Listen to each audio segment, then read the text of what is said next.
11 और 12 की रात को एक अमल है, 12 रकात नमाज नफिल का। आप हजरात जानते हैं अबकरी में छप चुका है। 11 और 12 की रातों का एक अमल है, 12 रकात नमाज नफिल। लिखे नहीं, छपा हुआ आपको मिल जाएगा अभी, कि हर रकात में फातिहा के बाद इखलास पढ़नी है और उसके बाद 12 रकात 2-2 रकात करके पढ़नी है और उसके बाद 100 दफा दुरूद शरीफ पढ़ के गिड़गिड़ा के 10, 15, 20 मिनट अल्लाह से दुआ मांगनी है। ये अमल मैंने पिछले दफा कुछ लोगों को बताया, लैलतुल जायजा में भी पढ़ लो। आप समझ रहे हैं?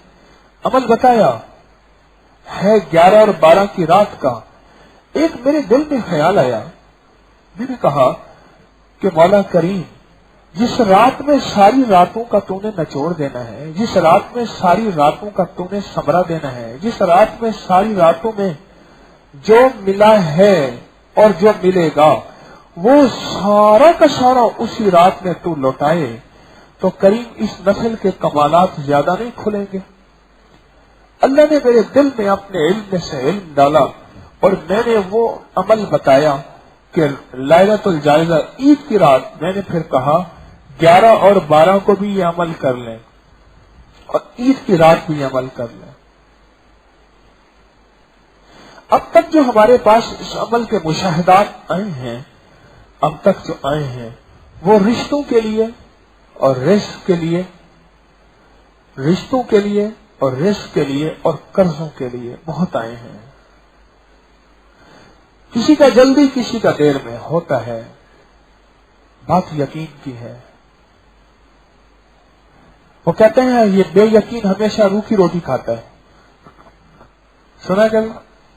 बेयकीन हमेशा रूखी रोटी, रूखी रोटी से मुराद उसकी रोटी में सालन नहीं होता। बेयकीन हमेशा रूखी रोटी खाता है और यकीन वाला हमेशा बेहतरीन रोटी खाता है।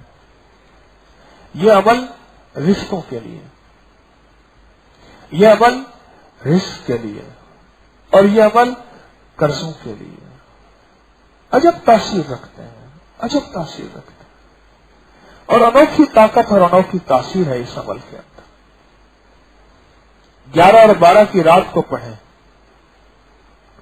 और यही अमल अगर लैलतुल जायजा में पढ़ें, इस अमल को लैलतुल जायजा में भी कर लीजिएगा। अगर बीमारी, अगर कर्जे हैं और बहुत ज्यादा हैं, अगर रिश्तों की बंदिशें हैं और बहुत ज्यादा हैं, और अगर रिस्क में कमी है और तो रिस्क की वुसअत चाहता है और हलाल तय्यब ताहिर रिस्क के उसकी बारगाह करीमी में दरवाजे खुलवाना चाहता है, तो मुआशी बहरान में है, तो मुआशी तंगी में है, तेरे यहां माल आता है लेकिन खत्म हो जाता है, तो इस अमल को कर ले।